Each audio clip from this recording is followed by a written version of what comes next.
dia nggak kena mental, tapi justru mental berani malu. Sebetulnya sinyalnya Amerika butuh Cina, Cina butuh Amerika. Tapi Mas BW mikir nggak kalau Cina bisa kejadian kayak kita tahun 98, ini persis kita dulu 98. Jadi dua negara ini Mas BW menyiapkan peperangan dengan versinya sendiri-sendiri. Yang namanya ekspor kita ke Cina berkurang, dampaknya kan langsung kita rasain. UMKM kita mulai kelojotan, di sisi yang sama juga pemerintahnya nggak jelas gitu ya, tambah pasarnya Cina nggak berkembang, nggak berkembang.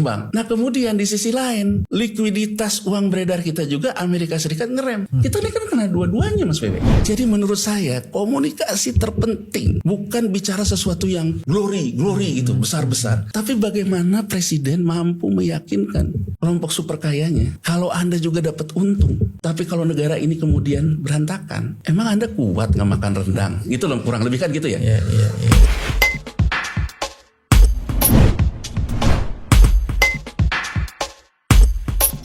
Bismillahirrahmanirrahim. Assalamualaikum warahmatullahi wabarakatuh. Teman-teman, jumpa lagi di channel ini, channel yang ingin terus-menerus menjaga kewarasan. Sudah menjadi acara yang tetap. Kayaknya Sobat Januari ini kita jadiin narasumber yang tetap untuk urusan ekonomi, apalagi kalau menyangkut di tingkat internasional. Bos, sehat tuh Bos? Alhamdulillah Mas Bebe. Lo hari ini keren lo. Iya Mas Bebe, karena ya ada ketemu orang dulu dan sebagainya. Iya. Bisa keren juga, gue pikir cuma kawasan doang. Saya ini baca di media sosial tuh, Trump kena mental, minta damai dengan Tiongkok. Tapi sekarang selalu bilang dia nggak kena mental. Mental dia berani malu. Main isu silih berganti, di balik itu ya uang. Itu bagaimana penjelasannya tuh? Jadi gini Mas Bebe, kita harus ngelihat Trump itu ya. Kan yang dibilang kena mental, kemudian dia merubah negosiasi yang tadinya udah sampai ke angka 245% yang dia bilang. Ya yang paling resmi diutarakan kan 145 lah. 245 itu kan dia ngomong lah. Pas dia sporadisnya ya. Dan kemudian dia tahu-tahu ngomong di minggu lalu bahwa dia tuh punya hubungan yang sangat baik dengan Jinping gitu ya. Berteman baik dan sebagainya, punya komunikasi yang produktif.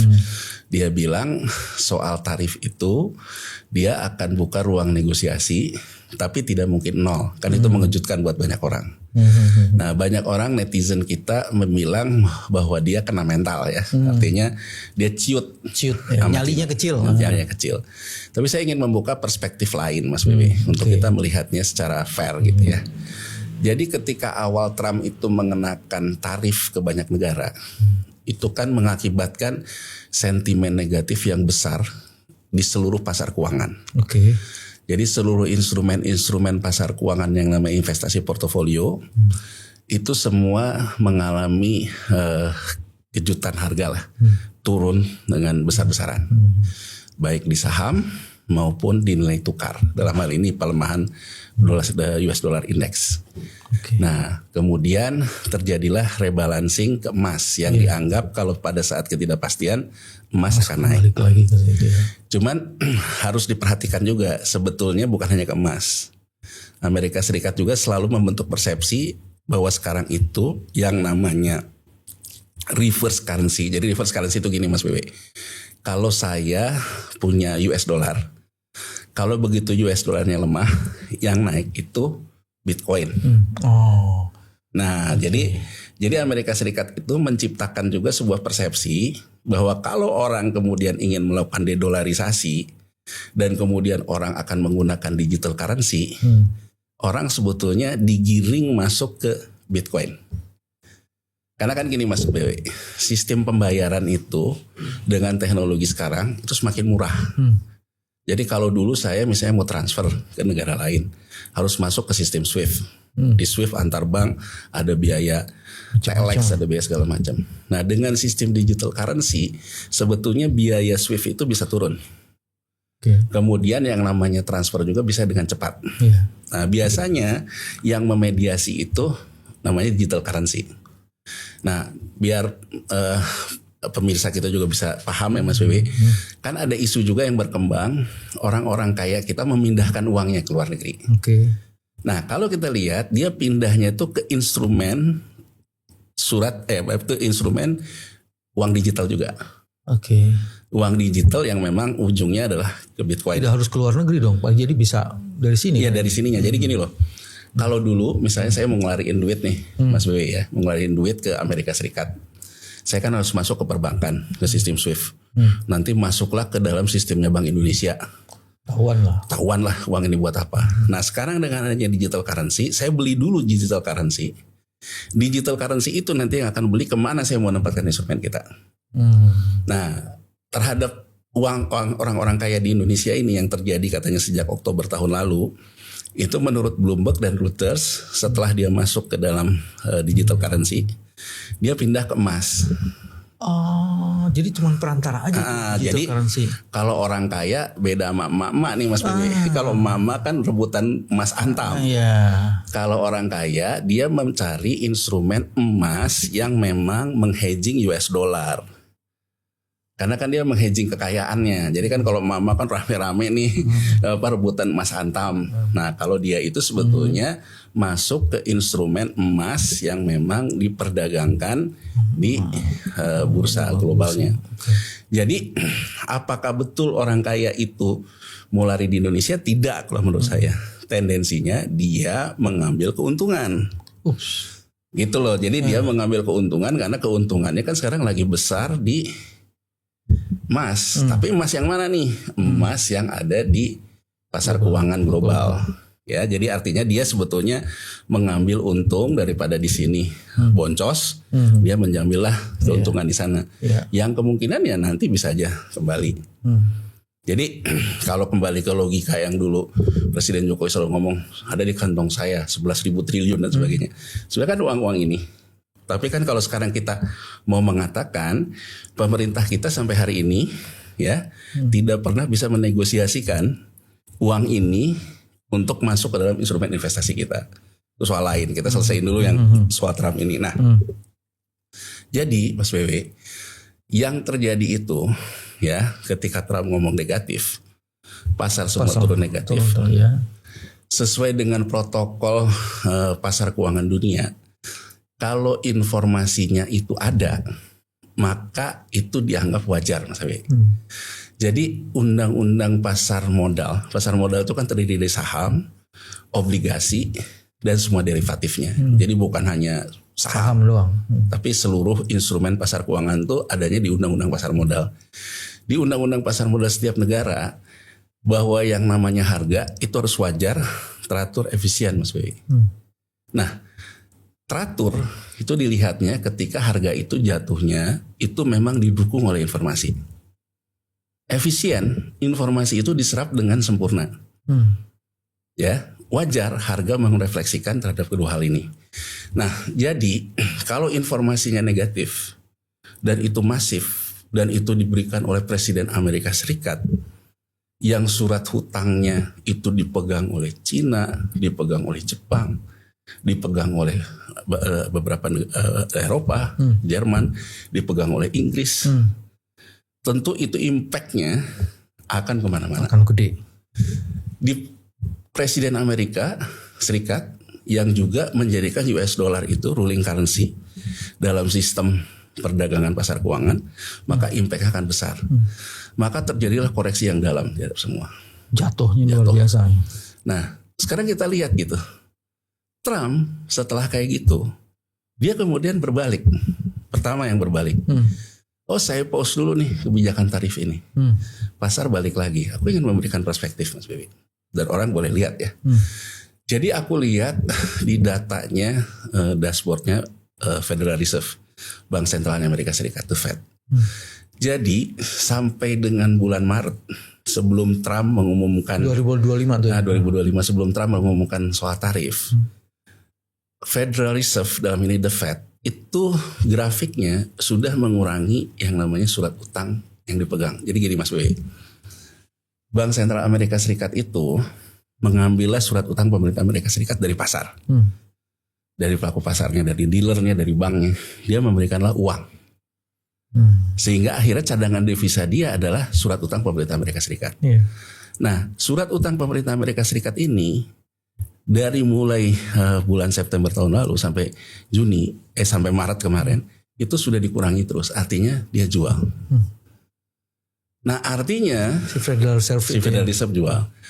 Artinya pada saat itu ya, tapi Federal Reserve mengatakan wah dia nggak terbuka, nggak fair. Enggak, Federal Reserve mengatakan sejak lama, bahkan sejak 2012 dia mengatakan akan melakukan normalisasi neraca the Fed. Nah yang disebut dengan normalisasi neraca ini, dia akan meng-cash in surat utang pemerintah dengan cash agar punya devisa lebih sehat. Jadi artinya tidak bisa juga dikatakan dia sembunyi-sembunyi. Nah, tapi sekarang aku ngelihat dari segi teknisnya, artinya the Fed menjual yang namanya surat utang pemerintah Amerika Serikat di harga terbaik. Oke, menjual di harga terbaik. Nah, begitu Trump mengumumkan yang heboh itu, Harga jatuh. Ya, berarti kan the Fed sudah melepaskan di harga yang terbaik sebelumnya, sebelum harga itu jatuh. Ya kan Mas W? Nah, kalau harga itu jatuh, ya, orang kemudian rame-rame mengatakan, wah, ini Cina rasain tuh Trump, terutama netizen kita, rasain tuh Trump, ya kan? Dalam artian apa? Cina akhirnya ngebuang semua surat utang pemerintah Amerika Serikat. Nah, di banyak acara, terutama di Fox ya, di Fox Channel, banyak ekonom dan analis Amerika Serikat mengatakan yang banyak buang itu ternyata Jepang dan UK dan Eropa. Makanya US dollar melemah banyak terhadap euro, melemah banyak terhadap pound sterling, melemah juga terhadap yen. Nah, Cina ternyata tidak melepas banyak, Mas Wiwi. Nah, sekarang saya ingin ngelihat dari sisi permainan itu. Apa itu kalau dia ngelepas banget, risikonya apa dampaknya itu? Kan gini Mas Wiwi. Yang namanya surat utang itu harga jatuh banyak karena banyak yang jual banyak. Oke. Sehingga harga itu jatuh. Inflasi gitu kayak banyak betul ya. Nah, orang udah nggak percaya deh. Udah nggak percaya sama surat utangnya karena kebijakan Trump, dia jual harganya jatuh kan. Tapi kan harga jatuh ini kan ada yang beli di bawah Mas W. Mas W bisa bayangin nggak kalau misalnya orang yang dekat sama Trump, ya kan, dia jual di sini surat utang, dia beli lagi di sini. Ini udah berapa untungnya? Untung marginnya udah berapa? Ini baru ngomong dari shorting bond, short selling di obligasi pemerintah Amerika Serikat. Belum kita ngomongin short selling di saham.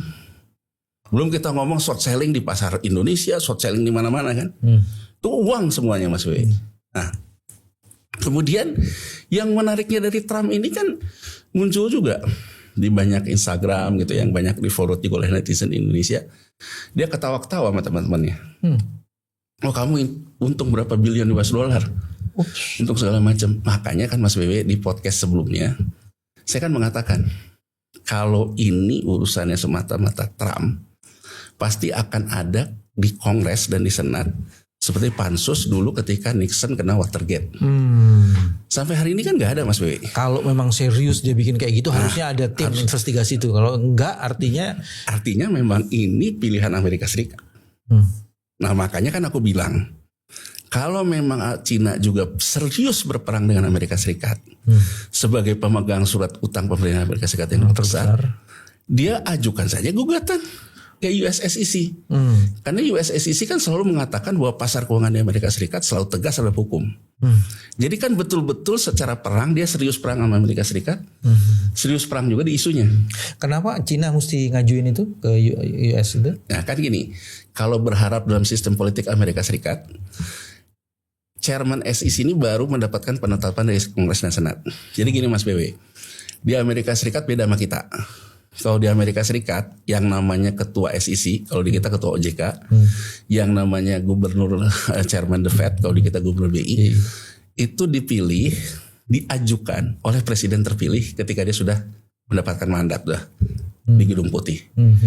Nah yang diajukan pertama itu ketua SEC OJK-nya ya. Ini sudah dapat penetapan dari Kongres dan Senat.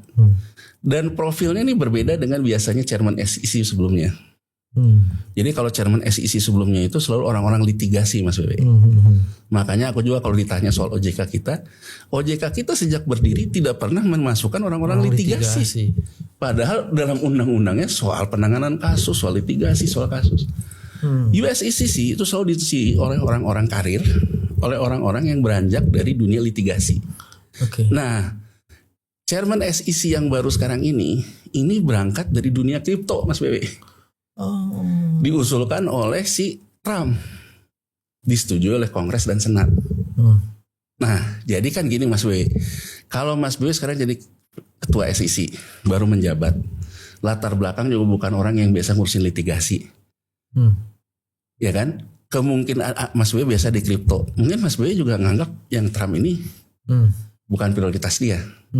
Nah, kenapa Cina harus mengambil perhatian ini? Karena dia pemegang obligasi pemerintah Amerika Serikat kan?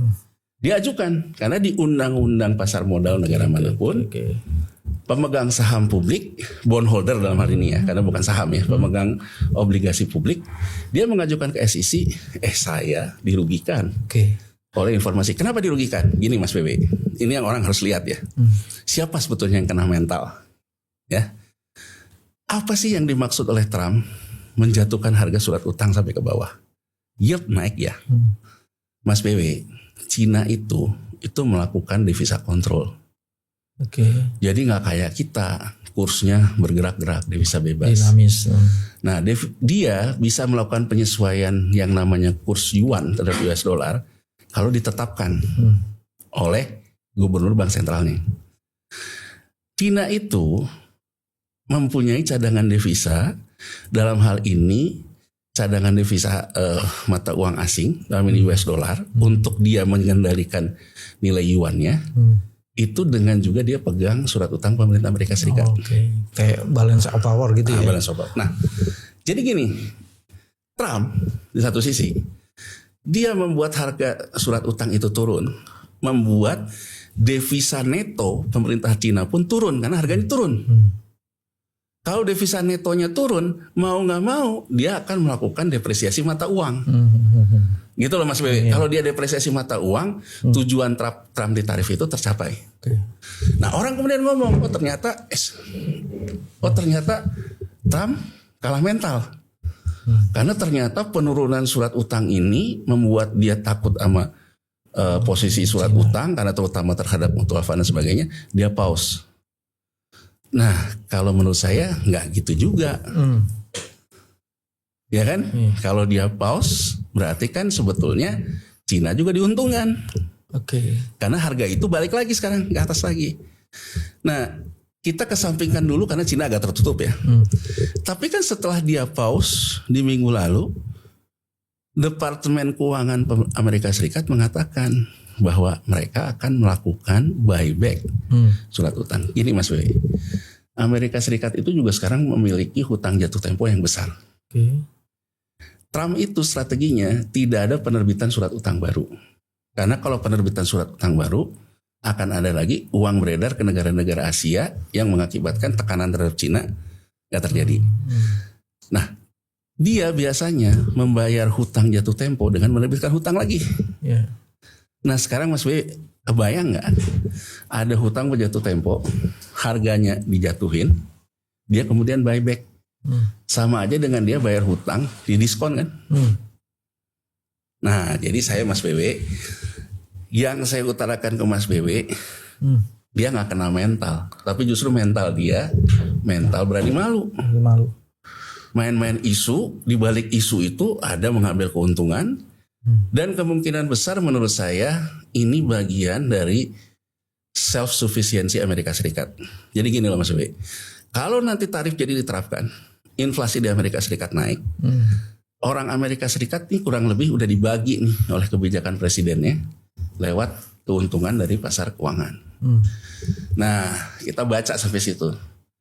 Ternyata ada berita juga, Cina diam-diam kemarin masukin impor semikonduktor dari Amerika Serikat. Karena kan gini, semikonduktor ini kan satu NVIDIA yang di Amerika Serikat itu, ya kan? Satu lagi di Taiwan. Cina sama Taiwan ada masalah. Nah, kemarin Cina itu diam-diam masukin impor semikonduktor nggak kenain tarif. Ke Amerika. Dari Amerika ke Cina. Kan dia impor. Iya. Artinya di titik ini sebetulnya Cina sama Amerika Serikat ini sama-sama memainkan drama nih. Oke. Sama seolah-olah keras, tapi pada dasarnya Lagi drama dia. Nah, drama. Dan ini Mas Bebe kalau kita perhatikan kenapa Uni Eropa dan Inggris Ngamuk. begitu kerasnya ngeliat ini. Kan seolah-olah gini loh. Amerika, Inggris dan Jepang sekutu lama. Sekarang seolah-olah Amerika Serikat ada kemungkinan akan bisa bergabung dengan sekutu baru. Oke. Dan mereka ditinggal. Itu yang bisa kita baca. Jadi sejauh ini sebetulnya sinyalnya Amerika butuh Cina, Cina butuh Amerika. Jadi gini Mas Bebe, Baik. Cina itu orang nggak pernah mikir. Yang orang pikir, Cina industrinya hebat. Orang nggak pernah mikir gitu. Orang selalu bilang, emang orang Amerika mau jadi buruh pabrik lagi? Hal yang sama gitu. Emang Cina kalau nggak ada yang beli industrinya, nggak akan jadi kredit macet. Nah, aku ingin memberikan juga perspektif. Di bulan Januari sampai Maret, Bank Sentral yang menaikkan uang beredar M2. Jadi uang beredar M2 itu kalau meningkat, berarti operasi moneter Bank Sentralnya tuh naik gitu Mas W. Bank Sentral Amerika Serikat, Bank Sentral Eropa, Bank Sentral Jepang itu menurunkan. Turun, tapi Cina naik. Artinya Cina punya masalah likuiditas Mas Bebe. Dan Cina itu lagi punya masalah mengatasi kredit sektor propertinya yang macet di 2021. Jadi Cina tuh gini Mas Bebe, dia itu membiayai sektor properti. Oke. Setelah rumahnya jadi, generasi Gen Z-nya gak beli rumah. Karena ternyata setelah itu baru disurvei oleh bank sentralnya, ternyata terjadi perubahan paradigma di kelompok muda Cina yang mereka sudah tidak mau lagi beli rumah, dia lebih baik sewa. Nah ini jadi kredit macet di Cina. Itu sekarang lagi digenjot sama Cina agar tidak terjadi masalah. Nah sekarang kita bayangin Mas Bebe, Cina punya segala macam yang canggih-canggih, internet sampai 10G lah, ada DeepSeek lah yang menyaingi ChatGPT segala macam. Tapi kalau konsumen di globalnya nggak punya daya beli, Mas Bebe, susah juga. Artinya visibility study ketika memberikan kredit ke industrinya tidak tercapai. Benar. Benchmarknya gimana? Kita lihat aja kereta api cepat. Kereta api cepat ke Bandung canggih nggak canggih? Tapi begitu FS-nya tidak tercapai sekarang dalam artian konsumen sedikit, macet dia. Nah sekarang kita bayangin kalau Cina sekarang. Dengan perang dagang ini, kemudian pasar ekspornya mengecil, sehingga barang-barang yang nggak laku, dia kan akan mengalami kredit macet di negaranya. Jadi kalau dari perspektif ini, menurut saya kita fair ngelihat Amerika dengan Cina itu punya kepentingan yang sama dua-duanya sebetulnya. Amerika akan tergantung Cina, Cina akan tergantung Amerika gitu. Jadi ujungnya ini cuman game teori aja, bagaimana mereka memainkan. Gitu. Jadi teman-teman kalau Cina malah dituduh melakukan kena mental nggak benar, ini drama. Dan keduanya ternyata dengan kekacauan tarif itu apa istilah sahamnya pada turun, nilai-nilai sahamnya itu kemudian belum jelasin tuh boleh di buyback kan kebijakan oleh pemerintah harganya udah diturun semua. Jadi ada berapa keuntungan tuh? Pertama nilai saham yang bagus turun, terus kedua dia bisa buyback harga pasar pada saat itu jadi jatuh lagi, keuntungannya banyak banget. Iya banyak. Dan Cina membutuhkan Amerika, Amerika membutuhkan Cina. Justru sekarang peta globalnya tadi sudah dikemukakan Januari, Eropa merasa dipecundangi. Iya merasa akan ditinggalkan. Karena mereka Amerika akan ke Cina dan meninggalkan Eropa. Iya. Jadi yang menarik juga statement Gubernur Bank Sentral Rusia ya terhadap kondisi saat ini. Assessment dia bahwa ini soal perang dagang itu mengakibatkan inflasi global segala macam. Dari statement dia sebetulnya dari kacamata Rusia mereka tidak terlalu worry tentang itu. Rusia ya. Tapi mereka sangat punya concern terhadap penurunan harga gas. Oke. Nah Mas Bebe, karena gas itu memasuk seluruh Eropa ya. Jadi gas itu Mas Bebe, gas itu pemain terbesarnya itu nomor 1 Rusia, nomor 2 Amerika Serikat. Ini cadangan gasnya dua negara ini besar. Nah, yang cadangan gasnya besar juga itu Iran. Tapi Iran ini disanksi rame-rame. Dari mulai dulu perang Teluk dan sebagainya, sehingga dia itu ya kayak Rusia sekarang. Rusia kan sekarang disanksi juga soal jual gasnya. Iran disanksi udah lama. Nah, kalau kita lihat Mas BB, ketika pertama kali Trump berkuasa dia ngeluarin executive note.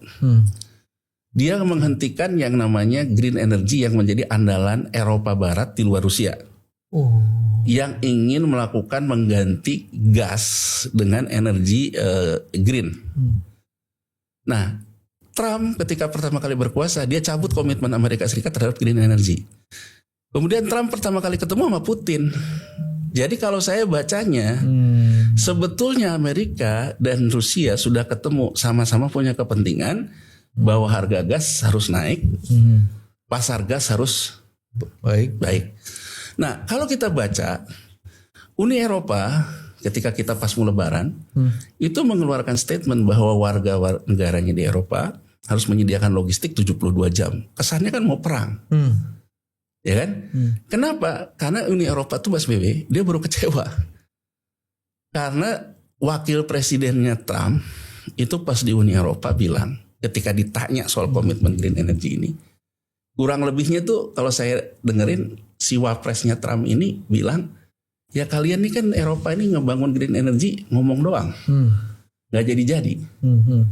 Terus kalian sanksi gara-gara Ukraina ke Rusia, sekarang kalian nggak punya gas. Terus kalian tetap ngomong bahwa green energy.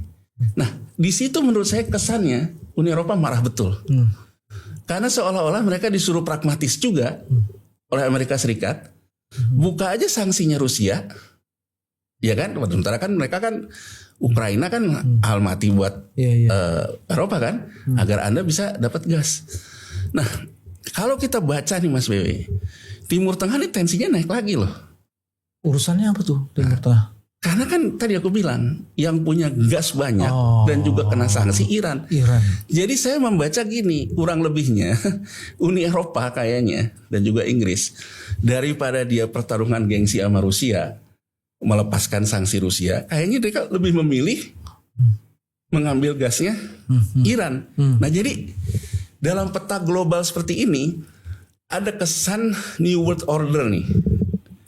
Tata dunia yang baru betul gitu. Jadi yang tadinya kita gambarkan seolah-olah musuh, Amerika, Rusia, dan Cina ada kemungkinan bisa bergabung.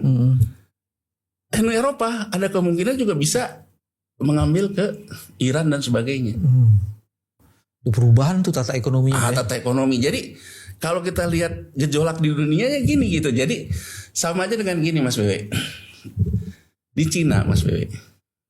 Jadi ada yang bagus itu videonya Jack Ma di forum investornya Amerika Serikat. Jack Ma bilang ada perbedaan kultur antara orang. Nanti gue kasih nih, gue juga dapat tuh ininya. Terusin. Ya. Jadi Jack Ma bilang kalau orang Cina tuh seneng nabung, kalau orang Amerika itu seneng belanja. Bahkan kalau nggak punya uang pun lebih baik mengutang atau pakai uang orang lain untuk belanja. Nah, kalau kita lihat Mas Bebe, apa sih Cina bisa kayak gini? Cina itu Mas Bebe, kalau sekarang saya buat pabrik di Cina, uangnya itu di perbankan Cina. Dan dia mengatur detail 8%. Jadi gini, kalau Mas BW mengambil hutang luar negeri, ya, hutang luar negeri, hutang dalam bentuk falas, Mas BW harus nyimpan giro wajib minimum 8% dari nilai hutang. Itu ada dalam devisanya Public Bank of China. Kalau Mas BW sekarang punya uang, Mas BW kena 8%. Bahkan emas, bahkan segala macam. Jadi struktur devisa Bank Sentral Cina itu berbeda dengan rejim devisa bebas kayak kita, kayak Amerika Serikat. Jadi memang tabungan masyarakatnya itu menopang devisa negara juga dengan ketentuan-ketentuan giro wajib minimum yang ketat. Nah, karena uang ini yang ada di bank yang ini disebut M1-nya ini besar, dia menyalurkan kredit, Mas Bewi. Oke. Jadi kalau kita lihat, tadi aku bilang M2 itu terkait dengan operasi moneter Bank Sentral. Kalau di Cina, antara garis tren M2 dengan garis tren M1-nya itu nempel, Mas Bewi. Kalau di kita M2-nya ke sini, M1-nya ke sini, itu menjelaskan bahwa perbankan kita udah ngasih kredit. Berarti kita bertumpu ke yang namanya pasar keuangan, surat utang pemerintah dan sebagainya. Amerika juga sama begini. Tapi kalau Cina mempertahankan itu, tapi Mas Bebe mikir nggak kalau Cina bisa kejadian kayak kita tahun 98, ini persis kita dulu 98. Kita dulu devisanya devisa terkontrol. Tapi begitu yang namanya hutangnya nggak bisa dibayar, terjadilah yang namanya crash di sistem perbankan, bukan di pasar keuangan kayak kita dulu. Bisa nggak Cina crash? Bisa. Kalau ternyata industri yang dibiayain itu macet. Macet itu karena apa? Karena yang namanya pembelinya nggak ada. Makanya Jack Ma bilang bahwa kita itu penduduknya besar. Jangan khawatir, suatu saat kita pun mungkin akan menjadi pengimpor, dia bilang. Karena kita juga akan menumbuhkan itu dalam perekonomiannya. Jadi pertaruhannya Mas BW sekarang ini, Cina yang sudah dengan agresif dan inovasi dan sebagainya, yang dibiayai oleh tabungan masyarakatnya untuk pembiayaan kredit, dia mempertaruhkan bahwa yang namanya industrinya tidak kehilangan daya beli. Amerika Serikat yang udah nggak punya industri, kerjaannya itu adalah main uang, gitu loh Mas Bebe. Dia juga dalam artian membutuhkan barang. Nah, ini kan Mas Bebe, dua negara ini sebetulnya apa yang tidak dipunya, apa yang tidak dipunya Amerika dipunya Cina, apa yang dipunya Cina dipunya Amerika. Yes. Itu sebabnya tadi lu bilang semikonduktor yang dari Cina udah masuk ke Amerika. Bukan dari Cina masukin barang semikonduktor dari Amerika. Oh, Cina masukin semikonduktor dari Amerika dan itu tidak dikenakan tarif. Padahal Cina ngomongnya dari Amerika kena tarif 125%, tapi nggak kenain tarif.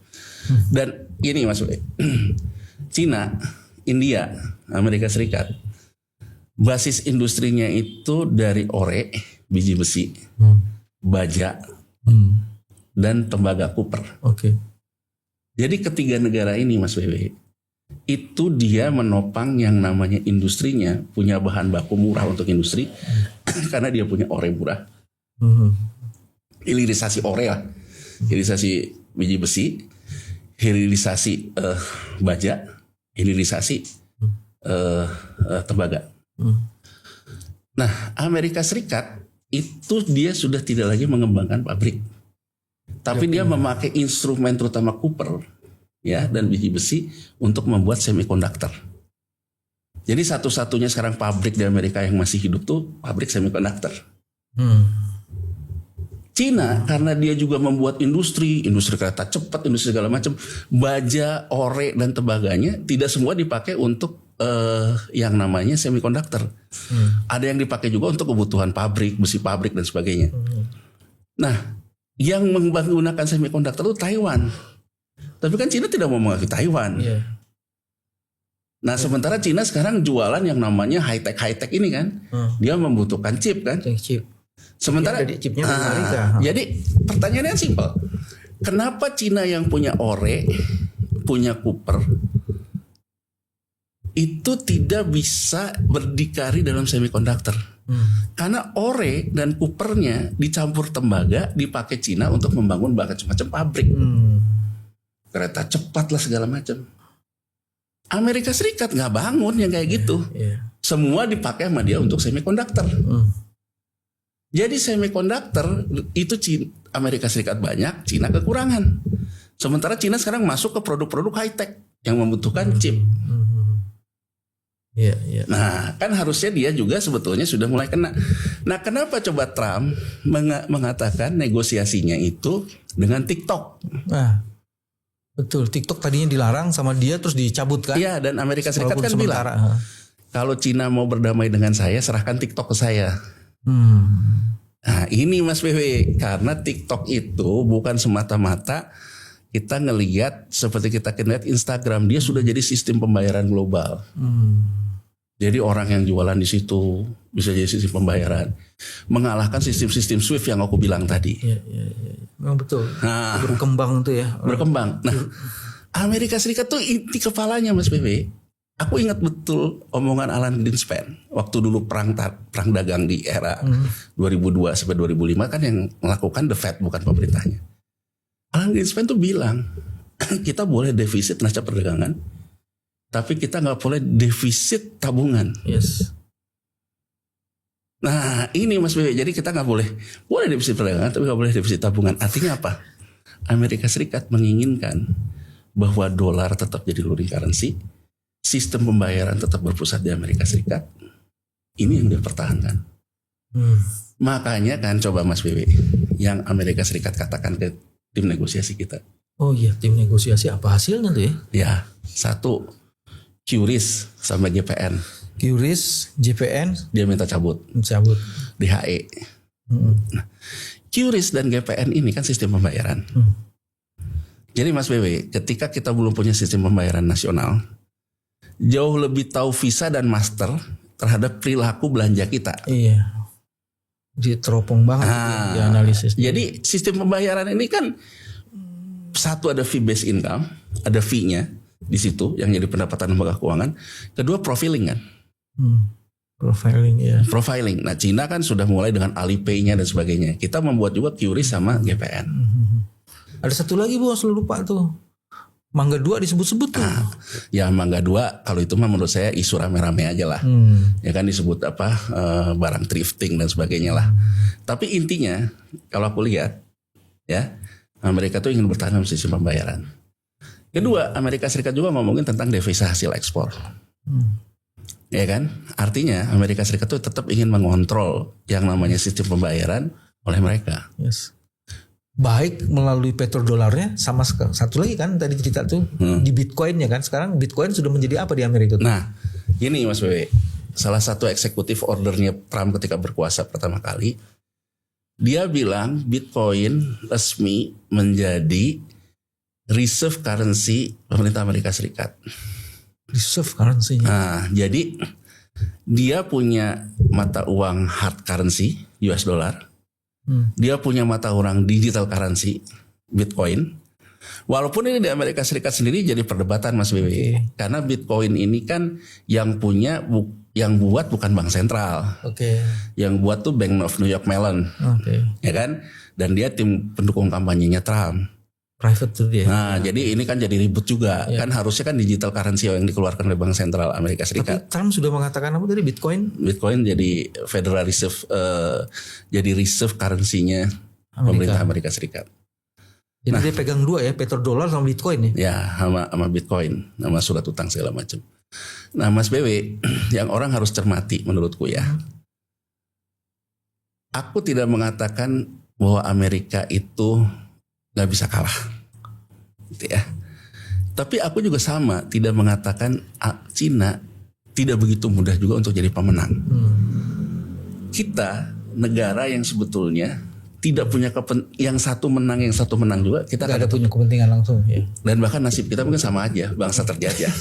Gitu loh, bangsa terjajah karena kita tidak mengeluarkan diri kita dari terjebakan itu. Tapi gini loh Mas Bebe, Amerika Serikat sejak tahun 2019, sejak dia melakukan normalisasi neraca The Fed, ya, dia mulai merapikan lagi yang namanya real interest rate.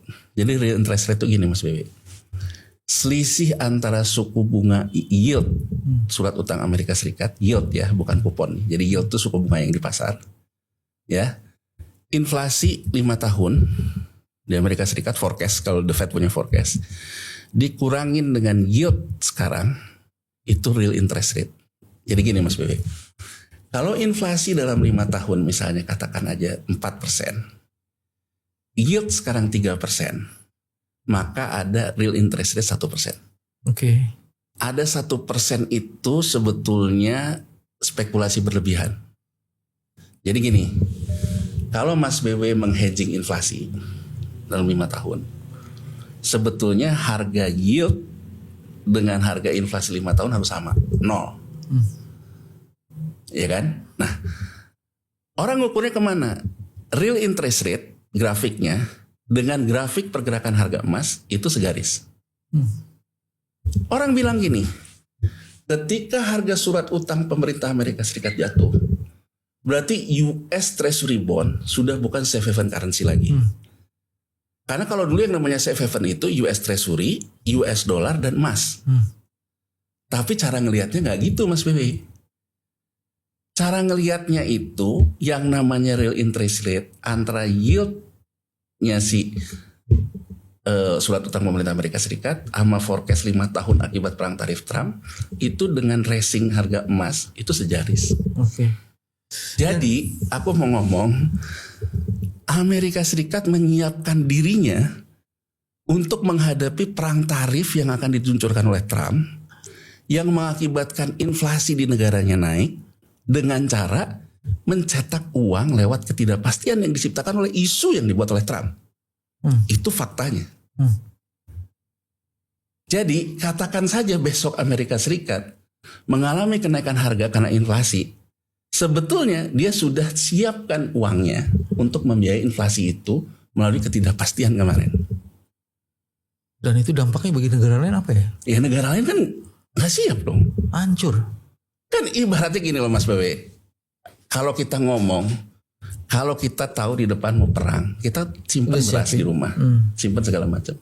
Yang disimpan oleh Amerika Serikat ini terkait dengan uang-uang ini. Emasnya dia kampung. Dan lihat nih, Amerika Serikat di bulan Januari, Februari mengimpor emas loh. Dia juga punya emas.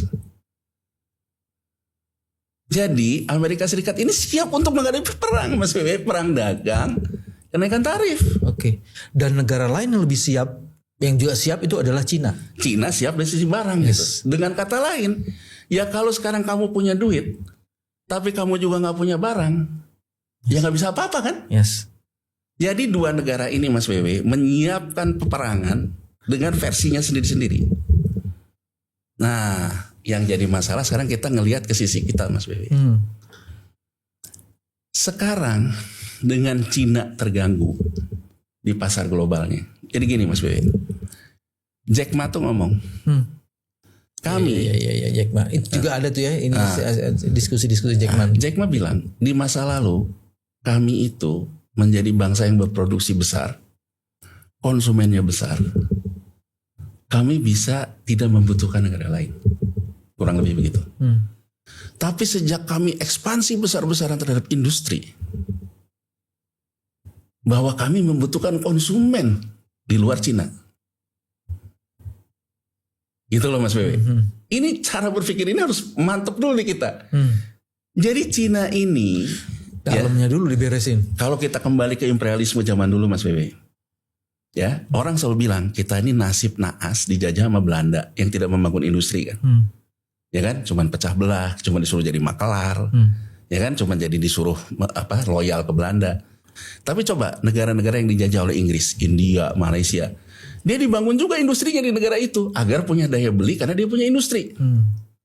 Kurang lebih Cina ini kayak imperiumnya Inggris Mas Bebe di zaman dulu. Untuk orang itu tetap membeli barang saya bangun juga deh pabrik di negara kamu. Inilah hilirisasi nikel, hilirisasi segala macam. Tapi kan dia tetap penjajah Mas Bebe. Karena dia tetap membutuhkan pasar dan mereka itu pasar, skrupnya mereka lah. Tapi coba sekarang kita lihat. Apa yang akan mulai terhenti? Karena Cina juga kekurangan konsumen hilirisasi barang akhirnya, terutama ke Amerika Serikat. Karena perang dagang ini. Yang namanya ekspor kita ke Cina berkurang. Dampaknya kan langsung kita rasain. UMKM kita mulai kelojotan, di sisi yang sama juga pemerintahnya nggak jelas gitu ya, tambah pasarnya Cina nggak berkembang, nggak berkembang. Nah kemudian di sisi lain likuiditas uang beredar kita juga Amerika Serikat ngerem. Kita ini kan kena dua-duanya Mas Bebe. Tapi maksud saya Mas Bebe, saya ingin memberikan perspektif. Gampang kita nyalain ini gara-gara perang tarif Trump. Tapi menurut saya jangan juga terus kita ngomong emang nih Amerika nyebelin nih kita pro Cina. Dua-duanya sama menurut saya. Dan menurut saya gini loh Mas Bebe, seolah-olah dengan keadaan ini pemerintah kita itu dengan gampangnya menganggap bahwa ini terjadi masalah di luar. Padahal Mas Bebe, kalau kita mau fair, mau jujur, sebelum ada persoalan perang tarif Trump, data penurunan premi pembayar asuransi ketenaga kerjaan itu Sudah turunnya berkurang. 250.000 Mas Bebe. Januari sampai Maret kemarin sebelum Trump 100.000 lagi. Kalau premi itu turun berarti orangnya udah di PHK, nggak bayar lagi asuransi ketenaga kerjaan. Yes, penganggurannya menyeruak banyak begitu. Jadi maksud saya ada masalah yang memang ada dalam diri kita sendiri gitu, yang harus kita selesaikan. Jadi kita mau negosiasi apapun ke Amerika Serikat, menurut saya itu bukan isu besarnya. Isu besarnya ada dalam diri kita. Sekarang kan gini Mas W, kalau kita mau nih, ya, memainkan peran, ya. Pemerintah kan ngelihat nih, kalau sekarang saya mencoba negosiasi dengan Cina, yang ada juga Cina neken saya. Negosiasi Amerika juga neken. Apa persoalan kita? Oh ternyata ada transaksi antar kelas masyarakat kita terputus. Orang super kayanya malah masuk ke hedge fund lewat dana yang pindah keluar. Orang yang kaya tipis-tipis, oh ternyata tabungannya dipindahin ke US dollar. Orang emak-emak, oh ternyata beli emas batangan di Antam. Nah ini Mas Wewe, transaksi antar kelasnya terputus. Kelas bawah ngandelin bansos. Ya kalau besok masih bisa bayar bansos. Menurutku yang harus pemerintah sekarang lakukan, dia ngomong ke kelompok super kayanya, Anda harus investasi di dalam. Jangan main di hedging, super hedging. Sorry ya. Jadi kalau menurut saya, mohon maaf Pak Presiden Prabowo, kita ngomong ke Qatar, ngomong ke Abu Dhabi soal uang berapa triliun juga, antara uang ini sekarang perilakunya cuma satu. Dia ingin mendapatkan keuntungan dalam proses ketidakpastian. Jadi menurut saya komunikasi terpenting bukan bicara sesuatu yang glory gitu besar-besar. Tapi bagaimana presiden mampu meyakinkan kelompok super kayanya, kalau Anda juga dapat untung, tapi kalau negara ini kemudian berantakan, emang Anda kuat nggak makan rendang? Gitu loh, kurang lebih kan gitu ya. Jadi menurut saya Mas Wewe, saya ingin menilainya, apa yang efektif itu bukan menilai tim negosiasi menurut saya. Tapi bagaimana pemerintah ini inward looking, lihat ke dalam. Karena kalau pemerintah ngelihat keluar, situasinya kita dalam posisi tanda ketik, dalam posisi yang tidak terlalu baik, agak terjajah. Kalau inward looking kan pemerintah bisa ngomong gini, berapa sih dapat dalam posisi hedge fund itu di luar, katakan segini, oke deh, bisa nggak saya tuker dengan surat utang pemerintah yang jatuh tempo, kamu yang ambil, saya memberikan insentif pajak kepada Anda. Tapi lu mesti investasi di sini. Masuk sini. Nah, jadi kalau menurut saya Mas Wewe, saatnya kita tuh sekarang tuh menjadi Robin Hood tapi dengan inward looking. Jadi dengan kata lain gini loh. Kalau dulu Nelson Mandela Mas Wewe menyelesaikan persoalan apartheid dengan memberikan pengampunan nasional, kenapa kita sekarang tidak mengatakan, Anda punya urusan ini, Anda punya urusan ini, Anda punya urusan ini. Ya kan? Kita mau memberikan pengampunan tapi jangan banyak ini masukin ke negara. Dan terbuka gitu. Jadi maksud saya terbuka, kita melakukan sebuah instrumentalisasi yang kemudian uang ini dipakai untuk membangkitkan kelas menengah kita. Jadi kalau saya Mas BW, nyalahin orang gampang.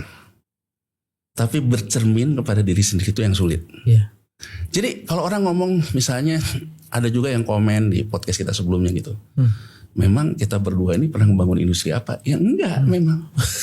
Karena untuk membangun industri dibutuhkan teknokrasi Mas Wewe. Kita bisa aja dagang cireng, dagang apa. Tapi kan itu tidak akan memberikan impact Mas Wewe.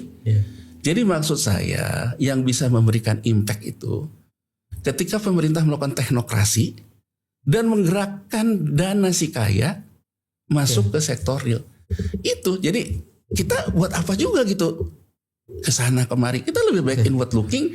Dan kalaupun juga mau memainkan politik diplomasi, kenapa nggak niru dulu Bung Karno, kita non blok aja, nggak ke Cina, nggak ke Amerika, misalnya membuat konferensi negara-negara ketiga ya, sebagai kekuatan baru kan. Ya, ya. Jadi saya sih lebih ngeliat ke sana Mas Wibi.